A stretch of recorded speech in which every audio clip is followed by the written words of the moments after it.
Hello and welcome to another DIY video, and this one is going to be about how I made creepy bolo ties. Here is a list of things you'll need.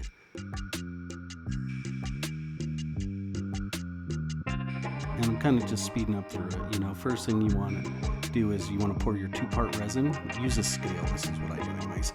And then that way you know you're getting your correct amount of A and B, because if you don't, and one's a little more, it doesn't cure properly sometimes. Just what I've experienced in the past. So that's why I like to use a scale. So with these ones, I was making some creepy teeth ones, and I had these old teeth that came out of a dentist's office. These are fake teeth.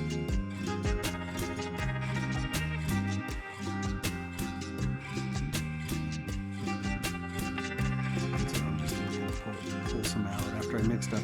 So when I'm pouring in these 1.5 inch circular molds, I want to put in about half of the amount of resin into each one that it calls for.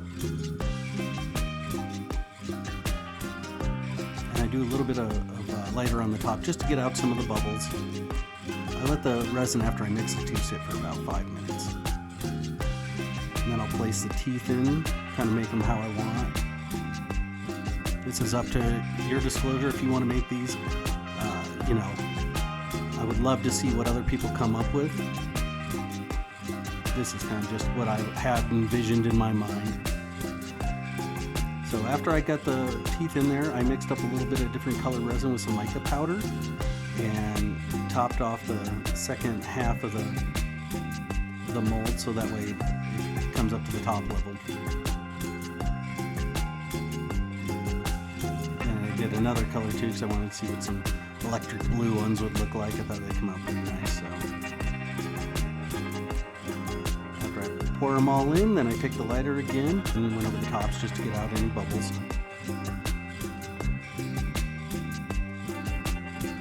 Let them sit overnight, and then I came back to it and now popping them out, and it came out pretty cool. So one thing I didn't show on here is after I got them all out, I actually did take a file and file the backs a little bit just in case there's, some of them, the teeth sat out a little bit farther, and so I know they won't sit right on the bolo tie, so I just filed them down with a file. You can do it with a Dremel as well.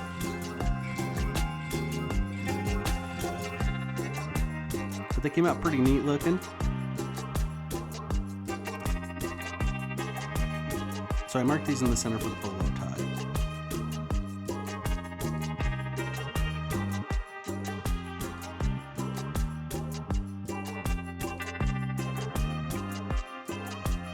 And then the first ones I did drill them like this, and I measured the screw and cut the screw so that way it wouldn't, come sticking out the other side.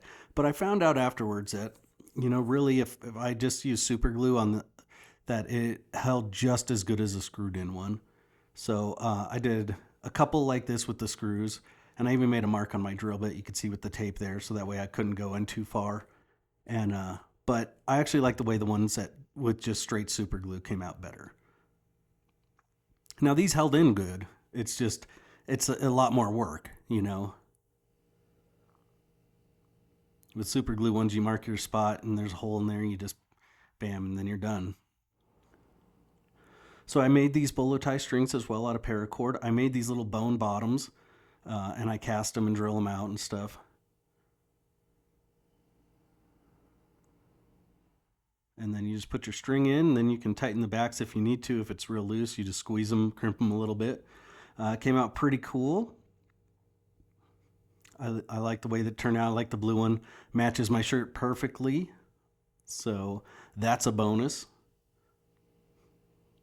And if you like this video, please like and subscribe. And if you have any ideas that you would like to see of us make other weird items into bolo ties or stuff like that, we could do that. Have a great day.